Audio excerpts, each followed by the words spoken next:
Hindi lahat ng kumikinang ay maganda. Hindi lahat ng maganda ay mahalaga. At hindi lahat ng mahalaga ay tunay. Iyan ang realidad ng buhay. Hindi lahat ng nakikita at naririnig mo, totoo. Akala mo lang yun. Ang dami kayang nakangiti, pero di naman totoong masaya. Ang dami kayang nakatira sa malalaking bahay, may malalawak na ari-arian at may magagarang sasakyan, pero di naman totoong masaya.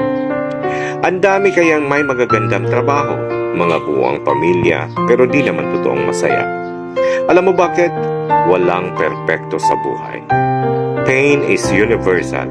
That's the reality. Lahat tayo, mayaman man o mahirap, may kanya-kanyang pagsubok na kinakaharap. Mga problemang pilit nating itinatago sa isang magandang ngiti para di malaman ng iba. Dahil ang totoo, ang buhay ay puno ng pagsubok.